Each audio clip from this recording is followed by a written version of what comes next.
Confident people have an unfair advantage over everybody else.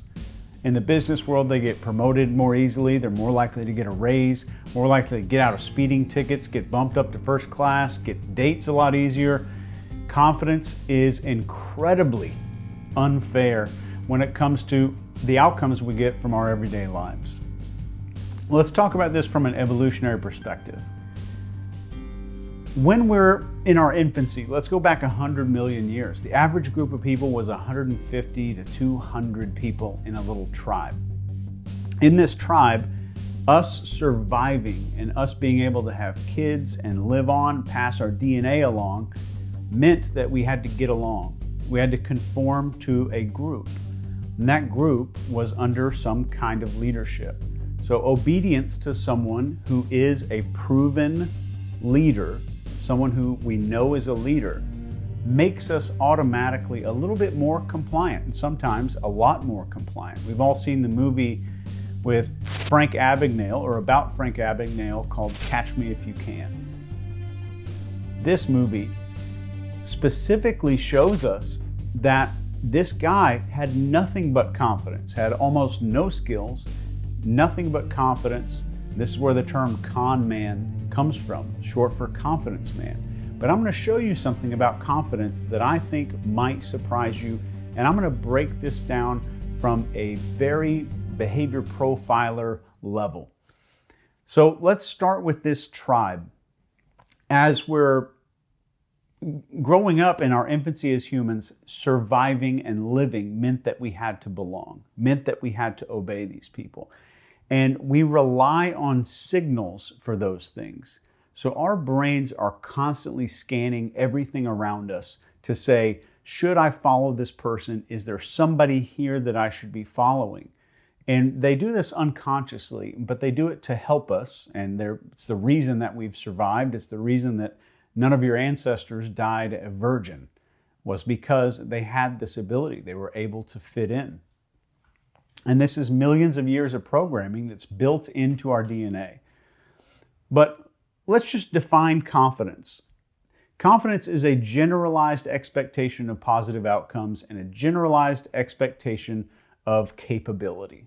So nothing necessarily specific. And for many, many people, confidence itself is the single reason that they are successful. In business, in sales, in relationships, confidence gets them through things. So why do these people enjoy an unfair advantage over everybody else? Let's break it down from a behavior profiler's perspective. And I'm going to bring up this graphic here to show you that there's 5 things involved in how our brain becomes wired to listen to somebody else or to feel attracted to someone else in some way. And the first thing is internal assumed permission. So the person who has the higher confidence or maybe overconfidence, internally, they've assumed that they have permission to behave a certain way. You can do this too, and we're going to talk about that. So that's step 1. They have an internal belief that they have permission to act a certain way. So that forms into their behavior and forms into their beliefs. The next is a lack of reservation or uncertainty. So their behavior is smooth and fluid. It comes forward, and we can see this when Leonardo DiCaprio is playing Frank Abagnale in Catch Me If You Can. We can see this smooth flowing behavior from DiCaprio. We see this transition now. So we have assumed internal permission. I've internally assumed that I can act or do a certain thing. That's step 1. 2, I don't have any reservations or any uncertainty in my behavior. Number 3 is a sense of authority. Let's break down the word authority really quick. The first part of that word is author. This means that you create something or you make something. To write a book, you're an author. That is an internal thing for them. So the person that has high confidence goes through step 1, 2, and 3, having the authority, which is the internal belief that they're creating what's going on and they have permission to do it. And in the outside world, there's 2 things that happen. The first one is most important, and this is step 4 out of 5, social proof. This person acts with such confidence that we just assume that they've been this way their whole life. We assume that other people treat them X number of ways. We assume that people respect them. We assume people listen to them because of their lack of reservation. So their behavior alone, without us having to check with anybody else, they're just their behavior alone and their lack of reservation, their sense of authority, we know that they've got this internal permission, makes us automatically assume unconsciously that they're followed or listened to by other people. So just their lack of reservation is what makes us assume others have already proven them to be a leader. And finally, on the 5th element of this, we have external assumed permission. So let's think about this. It starts with internal assumed permission in the other person.